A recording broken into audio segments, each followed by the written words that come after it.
Kalau kita tarik ke belakang begini, maka dia akan mundur.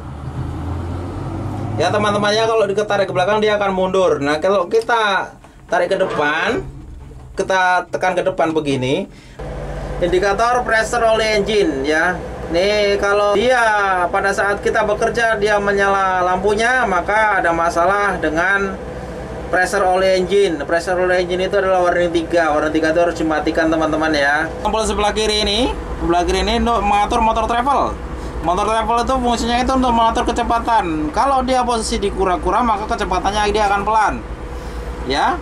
Kalau di posisi kelinci, maka dia akan laju. Halo, assalamualaikum warahmatullahi wabarakatuh. Jumpa lagi dengan saya Fitri Widiantoro ya. Kali ini saya akan mencoba lagi review kompaktor ya, atau vibro ya, atau yang bilang itu disebut setum ya, setum.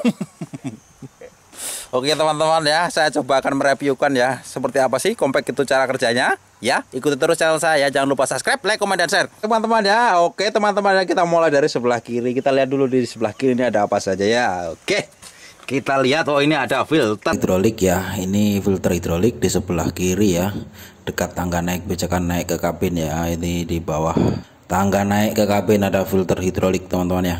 Terus ini ada emergency stop ya, emergency stop ya untuk engine ya. Ini untuk memutuskan arus ya dari solenoid. Nah kalau ini fungsinya dari solenoid, jadi ini fungsinya untuk memutuskan arus biar starternya itu tidak bisa di start. Kalau posisi begini starternya itu tidak bisa start, tapi arus masih jalan ya ke baterai ya. Ini bukan dari baterai ya. Jadi untuk dari baterai itu disconnect ada di belakang. Oke, langsung kita mutar aja ya ke belakang. Oke, ini tayar ya, tayarnya. Nah, di belakang sini, di belakangnya ada alternator nih. Ini namanya electric breaker ya. Ini fungsinya ini seperti pius ya, seperti sekring ya. Dia memutuskan arus juga. Ya, kalau misalnya ini ngetrip, jadi kita tunjuk-tunjuk ini sampai bunyi klek gitu baru bisa di start. Biasanya kalau ini ngetrip, ya kalau ini bahasanya jeglek. Jadi ini engine tidak bisa di start, cuma bisa dikontak aja, tapi start posisi starter tidak mau jalan. Nah ini harus ditekan dulu sampai bunyi klek, klek, klek. Nah baru bisa di start. Oke teman-teman.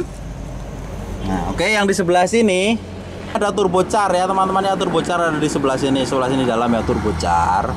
Oke, ini yang seat nih engine-nya ada di dalam sini. Nah ini adalah kompresor AC. Ya, kompresor AC yang terhubung dengan ke fan belt ya, fan belt engine di sana ya. Ini kompresor AC, ini alternator, ini kipas radiatornya di sini ya, teman-teman ya. Oke, lanjut, kita putar lagi. Oke. Sekarang ini ya, ini adalah coolant ya, atau air radiator ya, air pendingin mesin ya. Nih, coolant. Ini ada baterai di sini. Ini ada pengisian solarnya ada di sini. Ini ada water separator. Ya, water separator. Ini water separator di sini. Nah, ini karena terlalu operatornya ini mungkin terlalu jorok, jadi dia tidak dibersihkan. Karena operatornya ini operator belajar, dia operator baru training. Itu namanya operatornya tuh, malam video aku tuh operatornya tuh.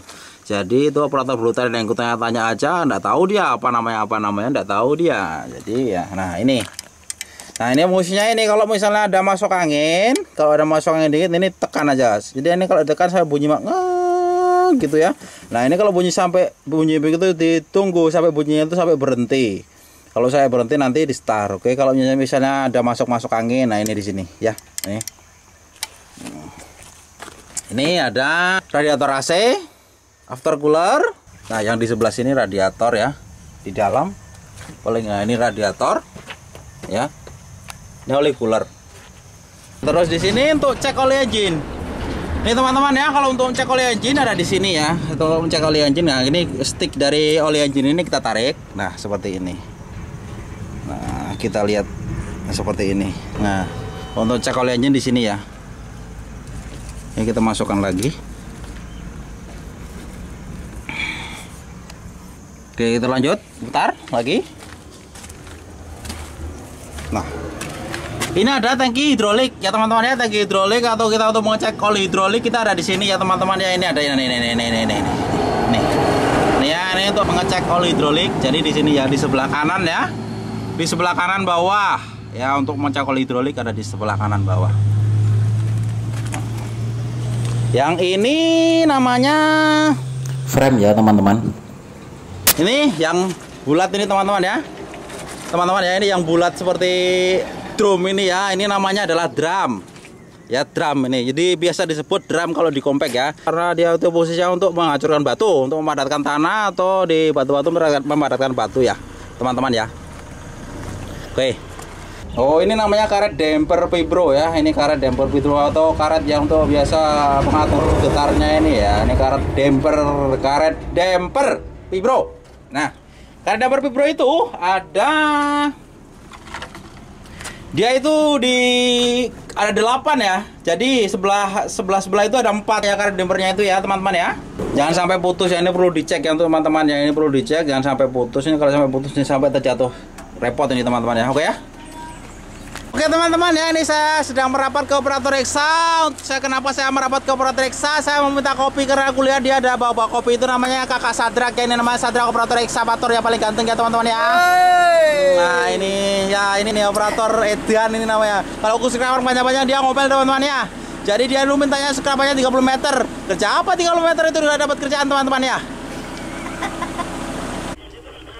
Oke teman-teman ya, kita kembali lagi ke kabinnya compact ya, compact atau vibro ya. Ini operatornya dengan siapa namanya Pak? Bapak Hasanuddin yang ganteng. Ya. Itu namanya apa Pak?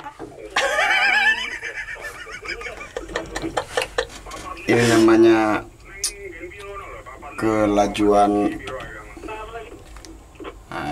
apa ya, lupa namanya itu. Oke, sekarang kita mulai dari tombol 2 di bawah sini ya, di bawah steering ya, atau di bawah kemudi ya. Ini ada tombol 2. Nah, ini yang tombol sebelah kiri ini untuk mengatur motor travel. Motor travel itu fungsinya itu untuk mengatur kecepatan. Kalau dia posisi di kura-kura, maka kecepatannya dia akan pelan. Ya. Kalau di posisi kelinci, maka dia akan laju. Oke teman-teman ya, paham ya? Oke, jadi ini untuk mengatur kecepatan motor travel. Nih, yang di sebelah sini adalah throttle gas.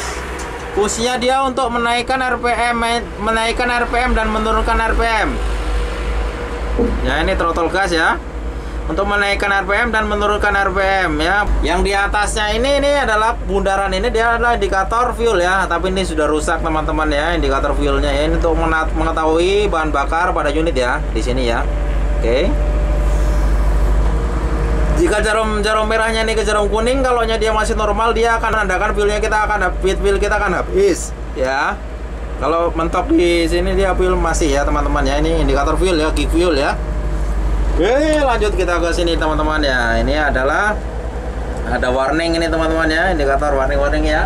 Oke teman-teman ya, di sini ada yang sebelah sini yang ku tandai pakai tangan, ini adalah indikator pressure oli engine ya. Nih, kalau dia pada saat kita bekerja dia menyala lampunya, maka ada masalah dengan pressure oli engine. Pressure oli engine itu adalah warning 3. Warning 3 itu harus dimatikan teman-teman ya.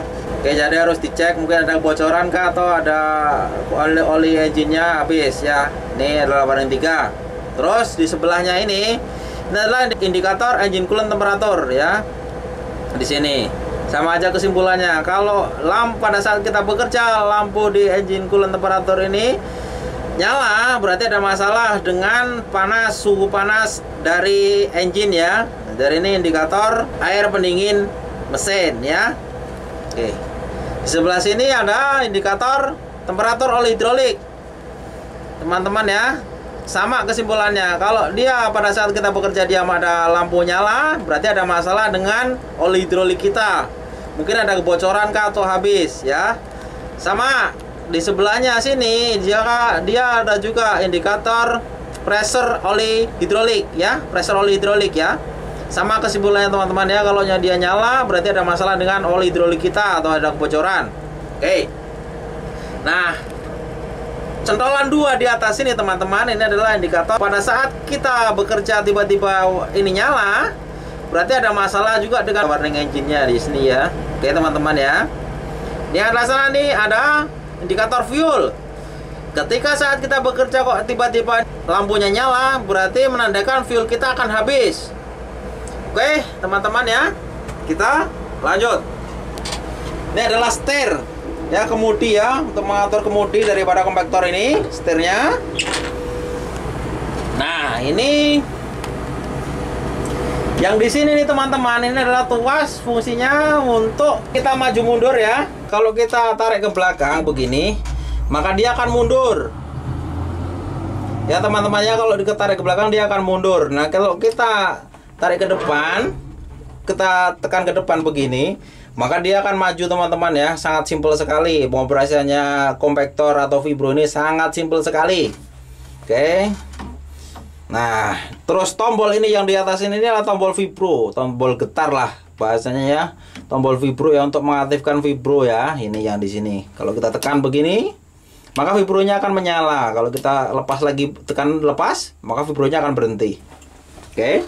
Lanjut ke sebelah sini. Nah, di sini ini adalah tombol untuk mengatur berat atau sedangnya vibro ya. Ini untuk mengatur high low dari vibro ya. Kalau kita tekan begini, maka dia akan low itu dia akan rendah ya, vibronya tidak akan begitu kencang ya. Kalau kita tekan begini, high itu kan tinggi ya, dengan tinggi. Oke. Sebelahnya lagi lampu aja. Ini parking brake ya. Parking brake ini fungsinya teman-teman ya, kalau kita sudah berhenti, maka kita akan mengelok semua pergerakan dari kompaktor ini. Jadi kita tekan ke bawah. Nah, maka parking brake akan on ya. Kalau kita tarik ke atas, maka parking brake akan off. Oke teman-teman ya, pasti tahu teman-teman ya. Sangat simpel sekali ini kompaktornya, pengoperasiannya teman-teman. Oke, yuk. Oke teman-teman ya, untuk cara mengoperasikan kompaktor atau vibro ya teman-teman ya. Pertama-tama sebelum kita berjalan ya, kita harus naikkan dulu RPM ya. Kita naikkan gasnya, ketek aja ini teman-teman. Nah, maka engine akan meraung di RPM 2000 ya. Pada saat kita mau maju, kita tinggal tekan ini teman-teman. Jangan lupa ya teman-teman ya, ini posisi getar vibronya harus di high atau di low ya. Kalau di tengah-tengah dia akan tidak bisa digetar ya. Oke, jadi teman-teman ya, kalau mau maju sangat gampang sekali dan sangat simpel sekali. Tinggal kita tekan ke bawah teman-teman, seperti ini ya. Nah, oke. Kalau kita mau mundur, tinggal kita tarik teman-teman. Tarik ke belakang. Nah, oke. Oke teman-teman ya, seperti itu. Nah, oke, kembali lagi. Pada saat kita mau menghidupkan vibro atau menghidupkan getar, kita tinggal tekan aja ini teman-teman. Nah, maka dia akan bergetar, lihat itu. Nah, maka dia akan bergetar. Oke, kalau kita akan merilis lagi, kita pencet lagi teman-teman, maka dia akan rilis. Oke ya, paham teman-teman ya? Oke, kalau paham sudah, kita matikan. Matikan berarti kita harus turunkan dulu RPM yang kita turunkan. Nah, tunggu low idle 5 menit teman-teman, biar apa, putaran dari turbonya itu berhenti dulu, biar turbonya tidak kaget ya. Biar tidak kaget turbonya, jadi turbonya tidak cepat rusak. Baru dimatikan kalau setelah low idle 5 menit ya teman-teman ya.